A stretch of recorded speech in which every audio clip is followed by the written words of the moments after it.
Halo guys, selamat datang di konten terbaru Popstack. Sebelum nonton videonya, jangan lupa klik subscribe, like, dan share ke seluruh teman-teman kalian ya. Perbedaan tumbuhan tak berpembuluh dan berpembuluh. Para ilmuwan telah mengidentifikasi kurang lebih 450.000 jenis tumbuhan. Akan tetapi, masih banyak tumbuhan yang belum diidentifikasi di pegunungan yang tinggi, di daerah lintang terjauh dari khatulistiwa, di kedalaman lautan, dan di hutan hujan tropis. Tumbuhan merupakan dunia atau kerajaan terbesar kedua makhluk hidup setelah binatang. Semua tumbuhan menggunakan energi matahari untuk hidup dan tumbuh.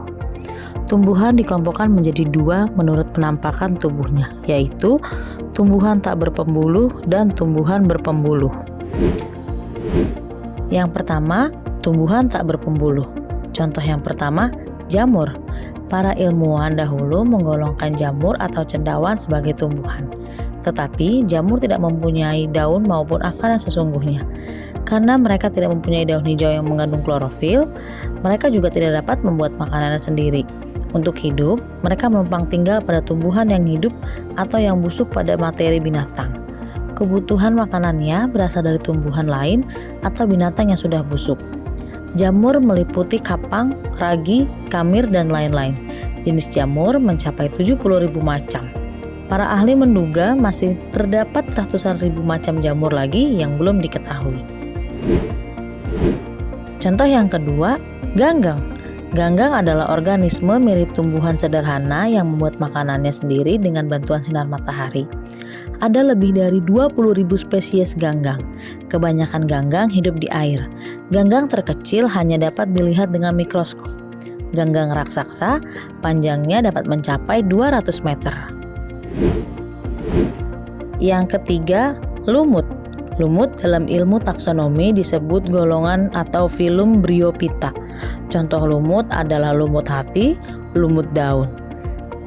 Mereka adalah tumbuhan hijau terkecil yang tumbuh di atas tanah. Mereka melekatkan diri pada tanah dengan bantuan rizoid yang menyerupai benang. Mereka tidak menghasilkan biji tetapi menghasilkan spora. Yang kedua, tumbuhan berpembuluh. Contoh yang pertama, tumbuhan paku atau pakis. Tumbuhan ini mempunyai daun, batang, dan akar. Mereka melekatkan diri pada tanah dengan bantuan rizoid yang menyerupai benang. Mereka tidak menghasilkan biji, melainkan menghasilkan spora. Yang kedua, angiosperma. Tumbuhan hijau yang berkembang biak dengan biji, karena itu mereka menghasilkan bunga dan biji. Bunga berkembang menjadi buah yang melindungi biji di dalamnya. Angiosperma berakar, berbatang, dan berdaun hijau, serta berpembuluh dan dapat membuat makanannya sendiri. Tumbuhan ini banyak sekali jenisnya, mulai dari tumbuhan kecil merayap di tanah, semak, perdu, hingga pohon besar menjulang tinggi. Golongan tumbuhan berbiji tertutup dibagi lagi menjadi dua kelas, yaitu berbiji atau berkeping dua dikotil dan berbiji atau berkeping tunggal monokotil. Contohnya antara lain kangkung, terong, rambutan, karet, palem, kelapa, dan lain sebagainya. Contoh yang terakhir, gymnosperma. Tumbuhan hijau berpembuluh ini memiliki sistem pembuluh angkut, akar, batang, dan daun yang lengkap. Mereka menghasilkan konus atau runjung, yaitu biji yang tidak dibungkus oleh daun buah. Karena itu, tumbuhan semacam ini disebut berbiji terbuka atau gymnosperma.